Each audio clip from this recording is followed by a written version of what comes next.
it was worth coming just to hear that. And I kind of feel I'm a fraud, and that Ed should have my time as well to elaborate on what he shared. Why am I here? And I'm not even asking that philosophically. I'm asking it in the most basic and literal of senses. Why is someone who knows next to nothing about AI delivering a keynote address at the Missional AI Summit? When it was first suggested to me that I take on this assignment, in all honesty, I did laugh out loud at the notion. On one level, it's the most ridiculous speaking request I have ever received. But it turned out that there was a tiny sliver of sense behind it, a really, really tiny sliver.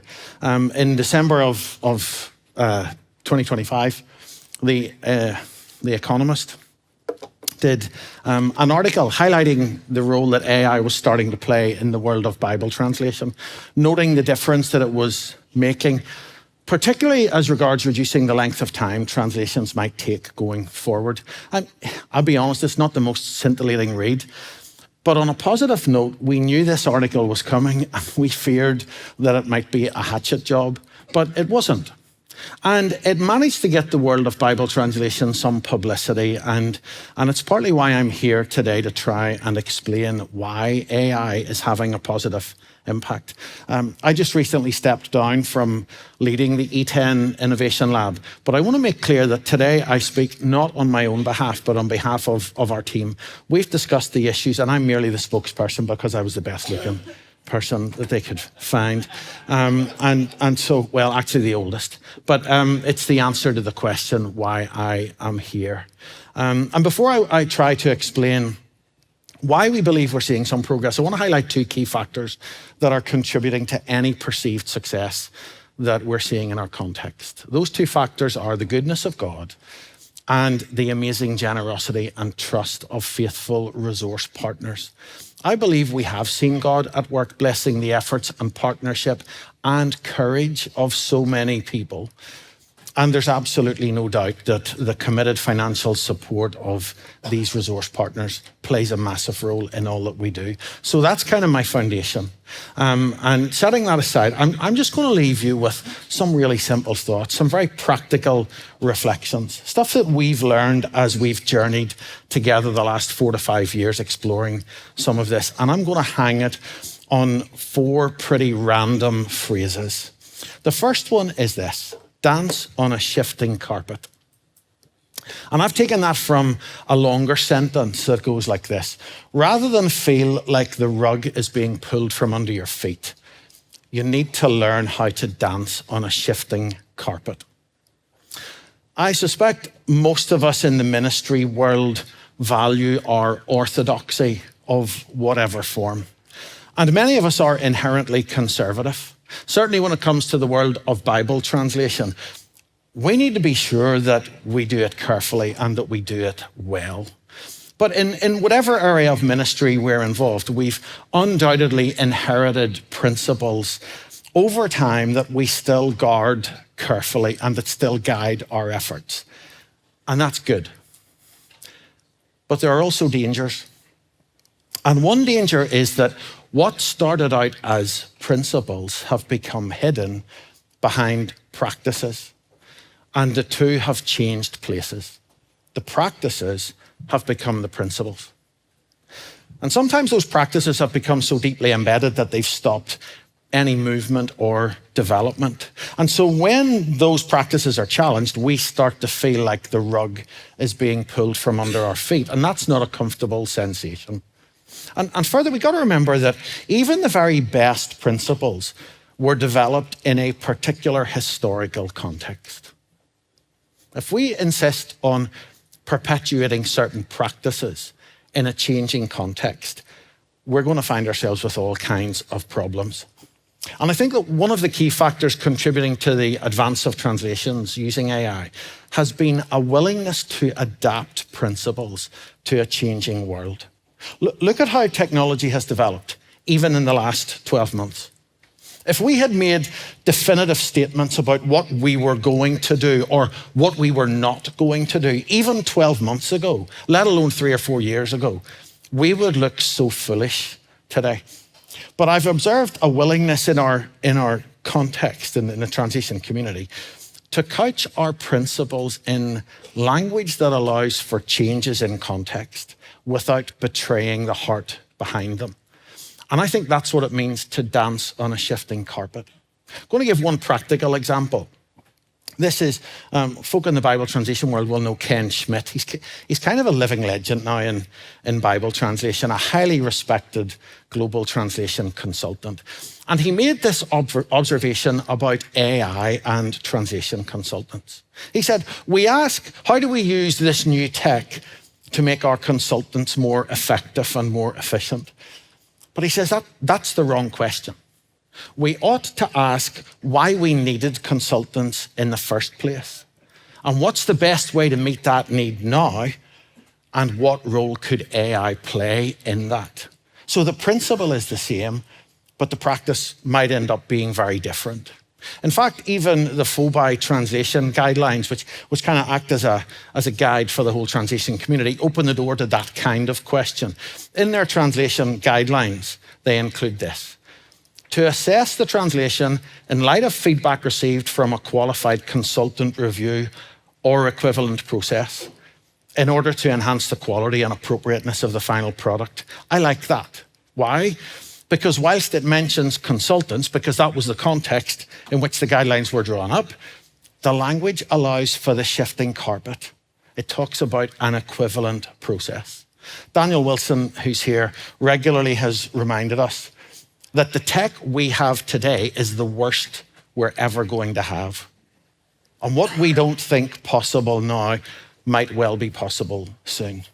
And so we got to stop fighting the change and embrace the possibilities, but we also need to take the opportunity to shape those future possibilities. And that leads nicely to my second statement. So dance on a shifting carpet, and then this: why should the devil have all the good music?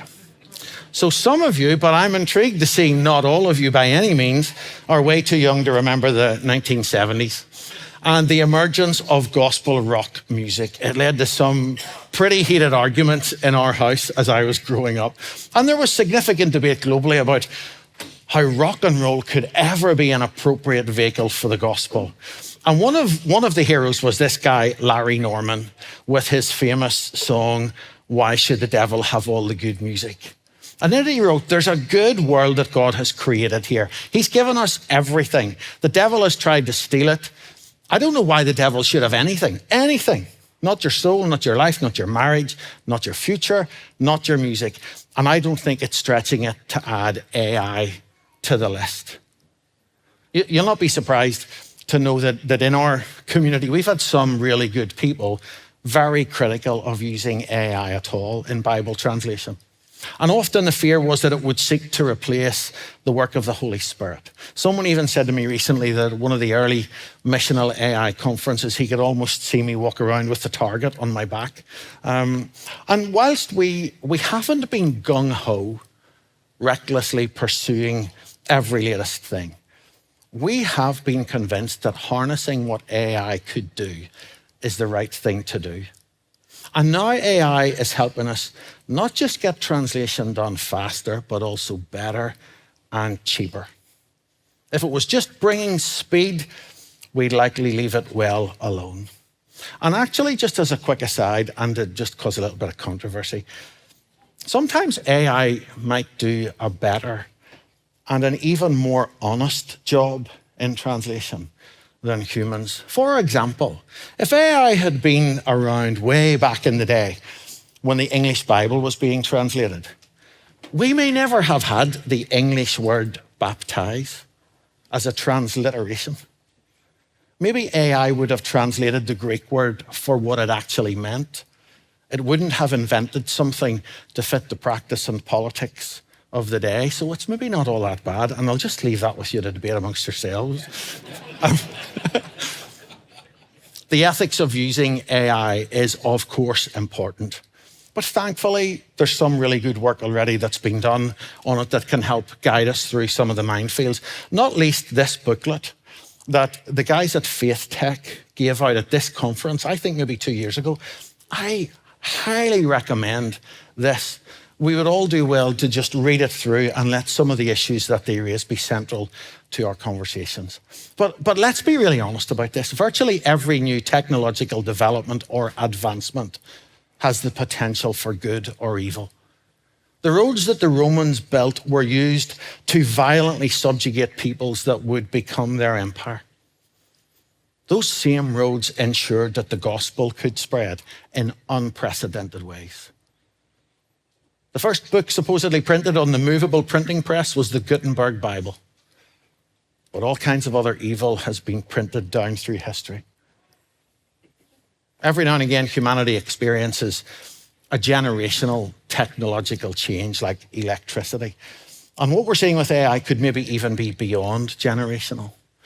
The speed it's working at brings us into a brand new day of possibilities. It is going to be central to life around the world. We can't ignore it as if it's going to go away. So our calling must be to harness it well and proactively redeem it, being at the forefront of using it well. Joseph said to his brothers, "You meant it for evil, but God meant it for good." That's from the NIV because no, it's from the NIV because that's what you should quote from. But that should be our hope, that what others want to use for evil, God will use for good. I need to move quickly. My last 2 points are actually a call to action based on what we've learned. And the first one is this: win the war, not the battle. This is my first time in San Francisco, but I have been a 49ers fan since the 1980s, when they first started showing the NFL regularly in the UK, and I was mesmerized by this guy, Joe Montana. Stuff Tom Brady, this guy was the best that ever played, right? And I've been longing for those halcyon days to return for the 49ers. The last few seasons have been a bit of a roller coaster. This season was looking good. The 49ers beat the Seahawks in regular season. But that's a classic example of winning a battle and losing the war, because the Seahawks marched to the title. Will you forgive me if I don't call it the World Championship? For reasons obvious to all non-Americans. Now, maybe this is a little bit controversial, but I do wonder about our motives in the world of Christian ministry, and if more often we're trying to win a battle, not the war. And it does us no harm to do a ruthless health check on ourselves and our ministries.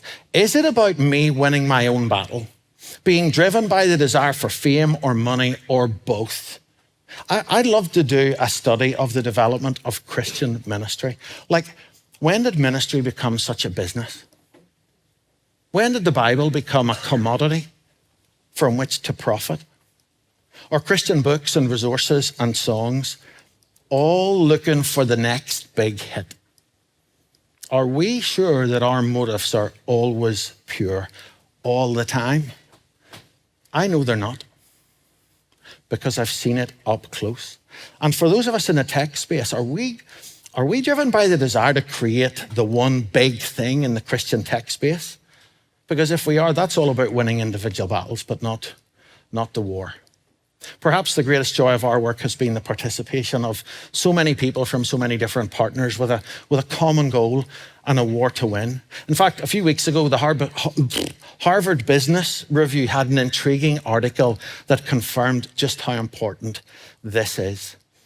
In fact, they pretty much summed up a problem that is sadly evident even in Christian ministry, as so many look to win their own battle. Here's what they wrote: success in innovation increasingly depends on collaboration. Too many breakthrough ideas fail to scale because cross-boundary partnerships stall, plagued by conflicting priorities, misaligned incentives, and a lack of trust. How about we change one word in there? Success in mission increasingly depends on collaboration. I'll never stand up here and say the Bible translation community has got it perfect, but I do know that any success we have had in seeing translation technology advances is in large part due to so many individuals and some organizations who have been prepared to share freely and work well with others because they want to win the war, not just a battle. I got to finish, so here's my last random phrase of exhortation. Stop waiting for Julia Roberts to walk through your door. So I'm not going back as far as the 70s with this one, just to 1999 and the movie Notting Hill. I've managed to get my kids who are all in their 20s to love this movie. Hopefully you're familiar with it. The bumbling English young man, owner of a rundown bookstore played by Hugh Grant, who somehow meets the globally famous actress played by Julia Roberts. And the famous part in the movie where she turns up at the bookstore and says, I'm also just a girl standing in front of a boy asking him to love her. Well, what's that got to do with AI? Well, it goes back to a comment that was once made by a senior youth ministry leader in the UK, and he was bemoaning the behaviour of young men in particular and their unwillingness to make commitments. And he said they won't make commitments in relationships because they're living in hope that Julia Roberts will walk through their door. I have a suspicion that we can be tempted to do the same when it comes to technology. We're so aware of the rapid pace of development or so focused on finding the silver bullet that we never actually use what we already have in ways that could have so much impact. And a few years ago in our work, we're starting to see the signs of the potential impact that AI might have in Bible translation. And I sensed a reticence to use what we were discovering because we were already imagining what else might be possible if we waited. And I gave the team this challenge. If what we have now was all we were ever going to have, how would we maximize its potential to get the job done? Now, obviously, we weren't saying that we wouldn't adopt improvements, but we were trying to make sure that our focus wasn't on what the next big thing might be. We weren't going to wait for Julia Roberts to appear. We had translation goals, and we needed to use what we had to see progress towards those goals. And that has been our model ever since, using what we have whilst being open to adapt as advancements came along. And I guess it goes back to our first point, learning how to dance on a shifting carpet. We've made mistakes. We've had tensions and problems to navigate. We have strained relationships to cope with because we are fallen people. But I also believe that we have seen God's grace at work and have seen progress that in many ways is miraculous. And I hope that these simple reflections will in some way encourage you in your efforts and at least stimulate your thinking about how they might apply in your particular context. To learn how to dance on a shifting carpet, to make sure that we don't let the devil have all the good music, and maybe especially these last two as a call to action in ministry. Look to win the war, not your own battle, and stop waiting for Julia Roberts to walk through your door.